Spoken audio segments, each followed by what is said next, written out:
We are composer. We make contemporary opera site 2015. So we make maybe 10 large-scale music theater productions, and we stage it in Ukraine and also internationally. We stage 2 operas in New York City. The beginning of the war, this is stop for all possible cultural activities. It's closing of all theaters, and people just trying to survive. But we are lucky, and we had the chance to have.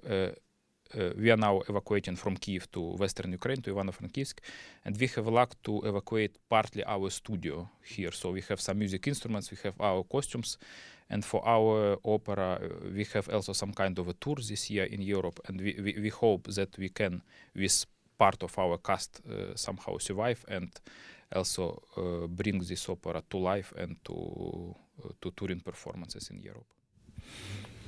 And can you tell us, when the war just began, on the first day or two, how did that emotionally impact you and your composition, You're in hell, you're just in the underworld, news from all sides, and they are all bad. You leave your house and take some unnecessary things. All 8 of us traveled in the same car for 22 hours. It was just terrible. We went out and saw that Kyiv was already being dug in. The central streets of Kyiv were under barricades. In the first day, in the first hours, everything turned into a state of war. And in this position, there is only one emotion. In our case, we are impressionable people, we are people of art, and this undoubtedly had an atomic influence on us. We still cannot come to our senses, and now we are not composers, not creators, we are just people. And this is definitely a tragedy. Now in Ukraine, there is a tragedy on a scale not seen since World War II. This is an absolute genocide of the Ukrainian people. This is the destruction of our national identity, our culture.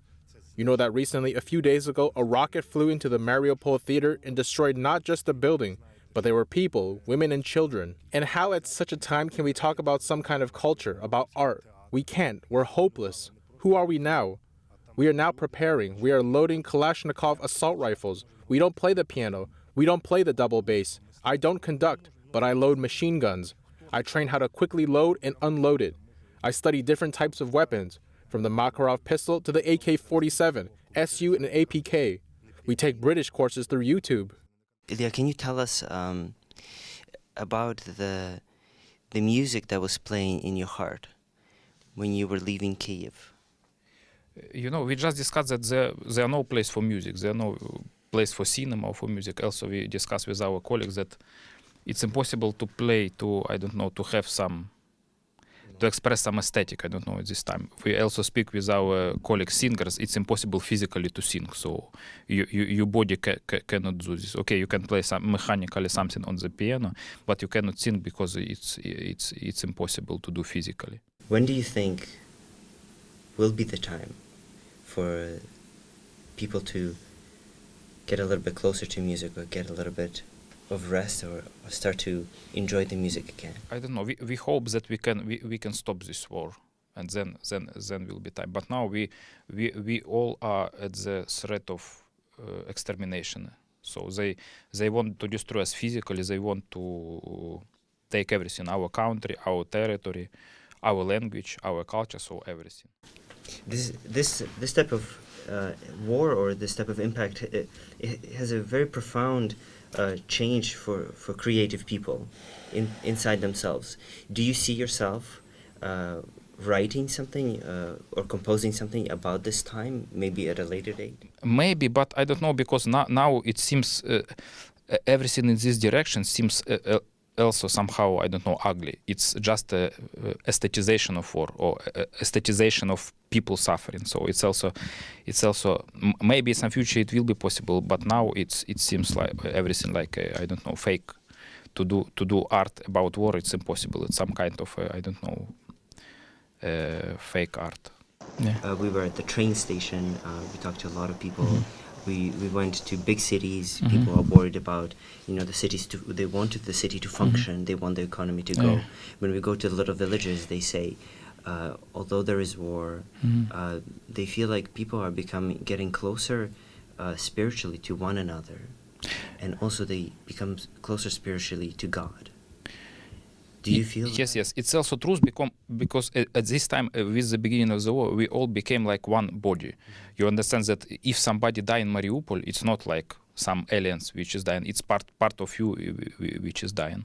It's somebody lost his house, maybe a house or apartment is destroyed. You understand it's not just a I don't know, private property of somebody. It's a piece of your country which is destroyed right now.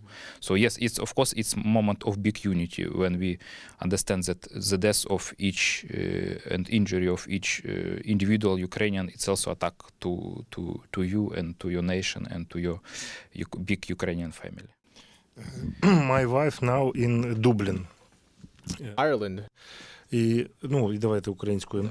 Вона змінила. She changed the geography, but she did not change the feelings about Ukraine. Perhaps in 10 years we will write symphonies, operas, oratorios dedicated to these events, but not now.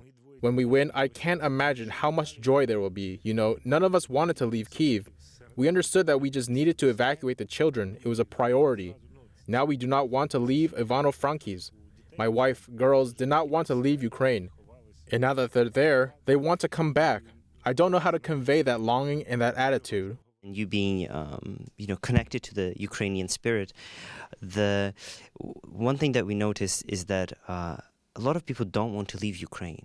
A lot of people don't want to go beyond the Ukrainian border. Yes, we also feel it and we see it around us. Our very close friend from Kharkiv, who is священник. Priest. Yeah, he is priest. So we met him. He take his wife and 2 small kids to Poland, and then he come back to Kharkiv, which is battlefield. And now he is priest in the local hospital for soldiers. So and he say, my place is here. We also ask him maybe to stay in Ivano-Frankivsk. We have place for him to live, but he say, no, my place in my home city. I must help our soldiers how I can.